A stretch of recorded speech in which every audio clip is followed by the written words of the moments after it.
عاصمة والقيادي في حزب المؤتمر الشعبي الحاكم. أهلا وسهلا فيك معنا سيد اليماني. لماذا ظهر علينا اليوم الرئيس اليمني؟ ما الذي أراد أن يقوله، خصوصا بأنه معظم اللي قالوا من قبل؟ أخي العزيز سعد الله، نحن نقول إن فخامة الأخ الرئيس حفظه الله لا يريد أن يقول شيئا، ولكن يريد أن يوصل رسائل لأولئك الإنقلابيين الذين يريدوا أن يصلوا للسلطة عبر الانقلابات وعبر التآمرات وعبر الدسائس.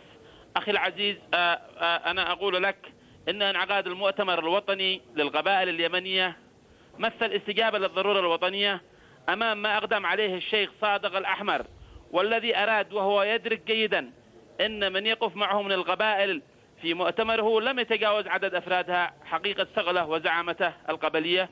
واليوم القبائل اليمنية في مؤتمرها الوطني أكدت للعالم أجمع أنها لا زالت بأصالتها الوطنية، وعكست روح الشيخ وعكست ما روج له الشيخ صادق الأحمر من أنها تقف ضد النظام وضد الشرعية الدستورية الممثلة في فخامة الأخ الرئيس علي عبد الله صالح.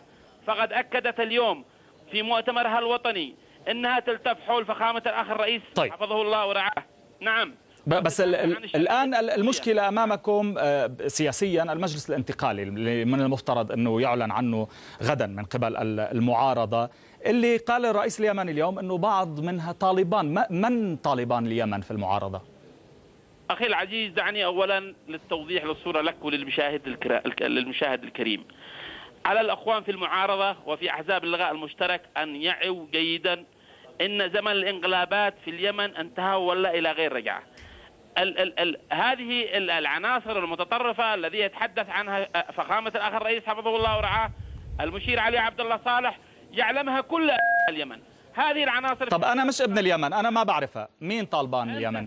لا تعرفها وأنا سأوصل لك الفكرة. مين؟ هي الأخوان المسلمين والتجمع اليمني للإصلاح الذي يلتف بما يسمى في أحزاب والذي يتضمن ضمن أحزاب اللقاء المشترك. هذه العناصر اليوم تعمل على زعزعة الأمن والاستقرار ومهاجمة المعسكرات وقطع الطرقات وقطع المشتقات النفطية وضرب أبراج الكهرباء للوصول إلى السلطة.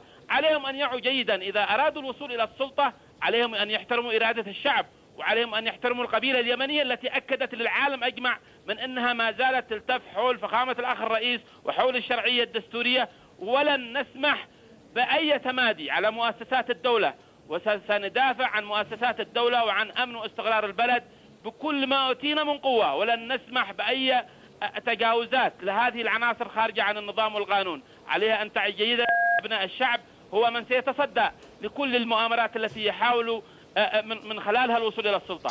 لن نسمح بالوصول إلى السلطة إلا عبر أيادي الشعب. أشكرك جزيلا ياسر اليماني، وكيل أمانة العاصمة والقيادي في حزب المؤتمر الشعبي الحاكم من صنعاء.